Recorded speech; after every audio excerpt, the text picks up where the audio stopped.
Malgré une enquête minutieuse pendant plusieurs années, le responsable est encore en liberté aujourd'hui. Ces quelques grammes de poudre dans une enveloppe ont eu des effets dévastateurs. Il y a eu 5 victimes, mais aussi des centaines de personnes exposées au bacille.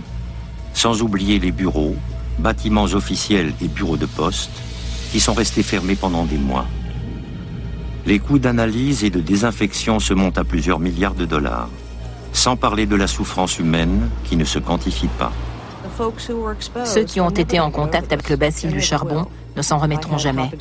J'ai vu des directeurs d'entreprise fondre en larmes dans mes bras, persuadés qu'ils allaient mourir.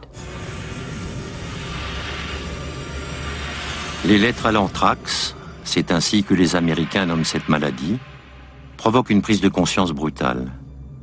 Le bioterrorisme ne relève plus de la science-fiction. L'Amérique se rend compte à quel point elle est vulnérable. Pour survivre à de nouvelles attaques biologiques, elle doit sensiblement renforcer ses mesures de sécurité.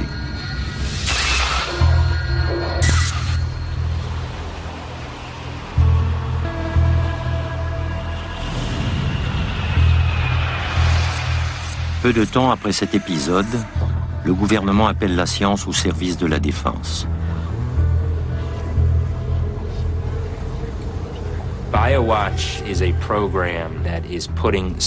Le programme BioWatch installe des capteurs dans toutes les grandes agglomérations. Nous pourrons ainsi détecter une attaque biologique ou le début d'une épidémie plus rapidement, et donc gagner du temps.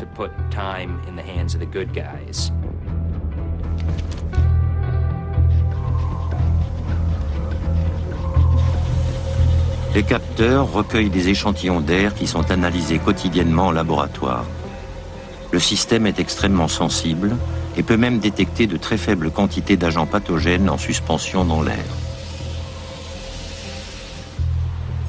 Le 4 octobre 2003, à quelques mois du Super Bowl, la finale du championnat de foot américain, les capteurs s'affolent à Houston, Texas. Un lundi matin, j'ai reçu un appel pour m'annoncer que les résultats des analyses étaient positifs sur l'un des capteurs.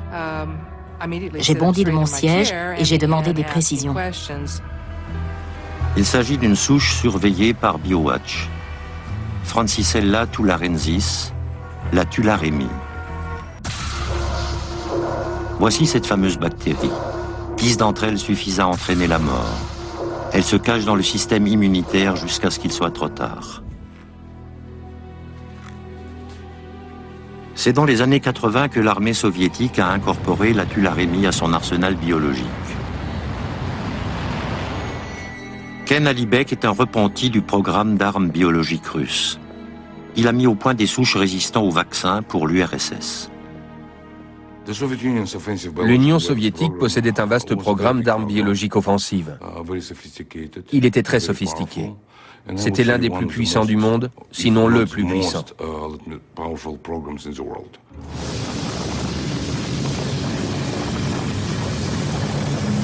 En temps normal, cette bactérie provoque une fièvre chez les rongeurs. Ken Alibek l'a transformée en une arme capable d'anéantir des armées entières. Mais le fruit de son travail aura pour lui un goût amer. Il est bien placé pour connaître les dangers de la tularémie. Ayant été lui-même contaminé en répandant des bactéries par inadvertance, il a dû subir un interrogatoire serré. Au début de l'interrogatoire, je me sentais plutôt bien. J'étais un peu fatigué, j'avais des nausées, mais ça allait. J'essayais simplement de faire bonne figure pour que mon supérieur ne soupçonne rien.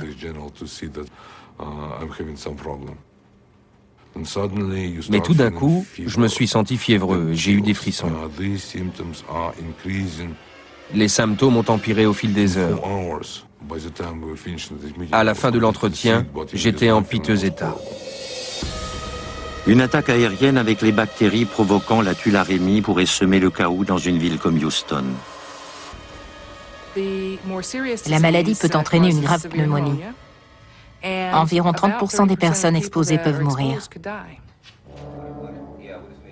Julie Rollins et son équipe commencent discrètement à enquêter pour éviter un effet de panique. Il fallait avant tout déterminer qui avait été exposé à la source bactériologique. Y avait-il des zones industrielles à proximité, des entreprises, des quartiers résidentiels, des écoles ou des hôpitaux?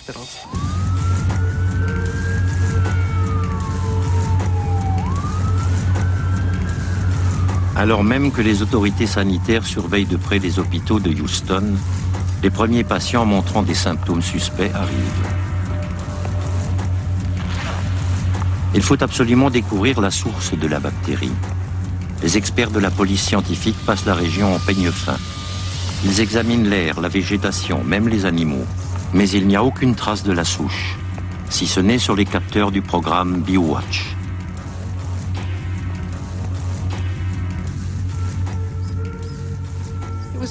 C'était très bizarre.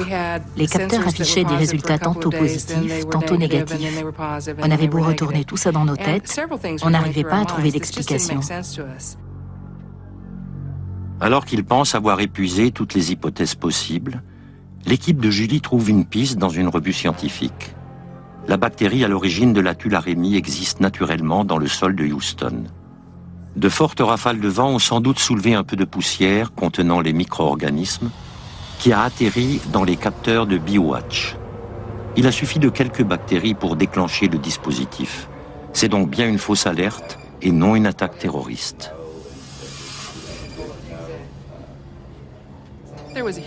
Quel soulagement. C'était un événement naturel et non un acte bioterroriste. Mais au moins les capteurs ont fonctionné. BioWatch a fait ses preuves et s'avère même presque trop sensible.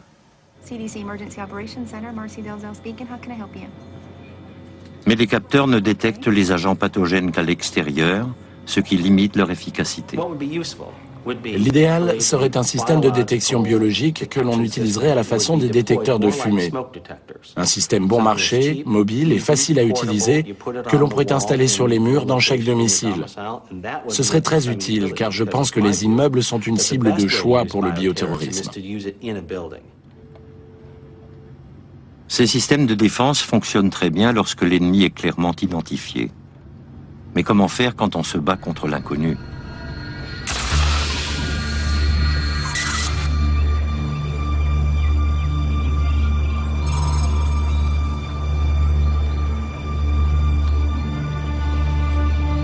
En 1967, la ville allemande de Marbourg est frappée par une maladie mystérieuse.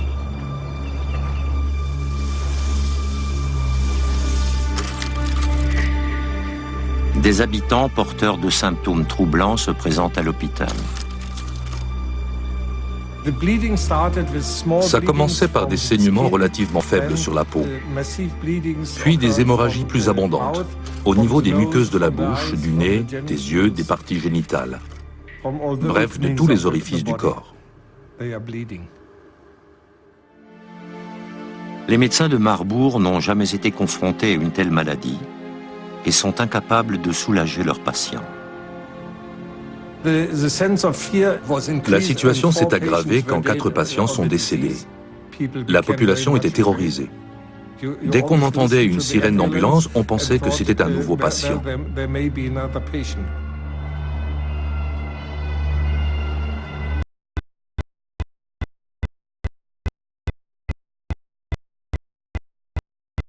C'est la panique. Il faut trouver la source de la maladie le plus vite possible.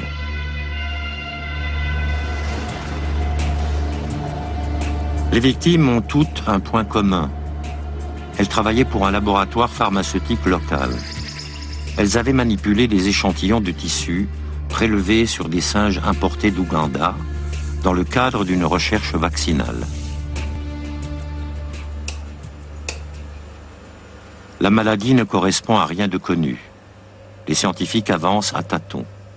Werner Slenska élabore une méthode ingénieuse pour identifier le mystérieux agent pathogène.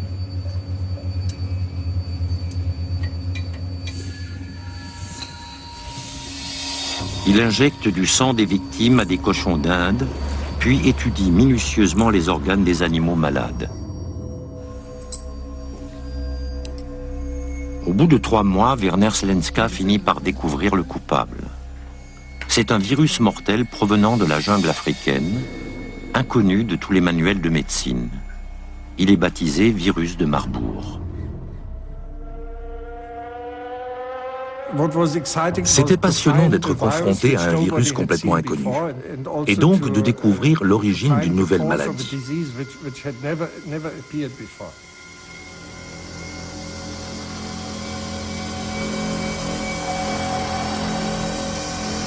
Werner Slenska et son équipe viennent de découvrir une nouvelle sorte de virus, les filovirus.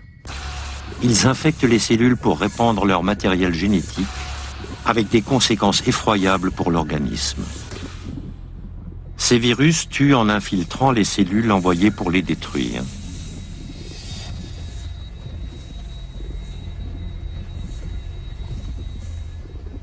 Ils attaquent les globules blancs et les forcent à libérer un flux d'hormones. Celles-ci attaquent alors les parois des vaisseaux sanguins. Affaiblis, ces derniers finissent par se rompre, ce qui explique les hémorragies observées chez les victimes.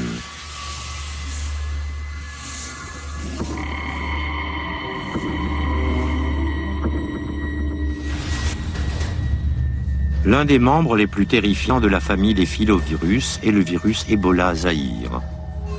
Lors de la première épidémie, en 1976, il cause des ravages impressionnants. En quelques jours, près de 90% des personnes contaminées trouvent la mort. Je crois que la menace du virus Ebola en tant qu'arme bioterroriste est tout à fait réelle. Il suffit d'effectuer un prélèvement sur une victime, de le cacher dans une recharge de stylo bille qu'on glisse dans sa poche et de quitter le pays. N'importe quel virologue compétent peut ensuite faire proliférer le virus à partir de cultures cellulaires ou de modèles animaux et obtenir la quantité dont il a besoin. Le plus inquiétant, c'est que des groupes terroristes ont déjà tenté d'utiliser le virus Ebola en le prélevant sur des victimes. Ainsi, Shoko Asahara, le gourou de la secte Aum Shinrikyo, a vu en ce virus l'instrument parfait pour l'apocalypse. La secte Aum a toujours été intéressée par la fabrication d'armes biologiques. En 1992 ou 1993, ils ont monté une mission de recherche pour aider les victimes de l'Ebola en Afrique. Connaissant la secte, je pense qu'ils n'avaient aucune intention d'aider les Africains, mais qu'ils voulaient récupérer le virus sur une victime.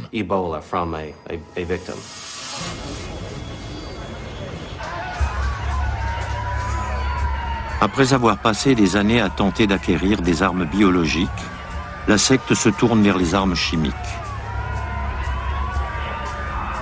En 1995, elle attaque le métro de Tokyo au sarin, un gaz neurotoxique mortel, faisant 12 victimes et des milliers de blessés.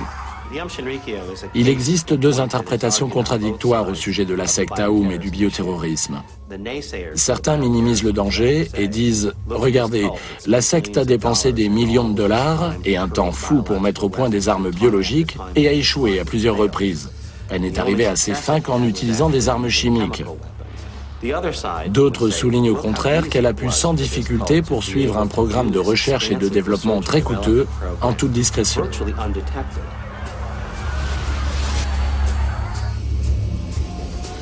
Aujourd'hui, tout le monde peut acheter un équipement de laboratoire sophistiqué sur Internet. Les scientifiques au chômage se comptent par milliers. Un bioterrorisme rudimentaire est donc à la portée de tous.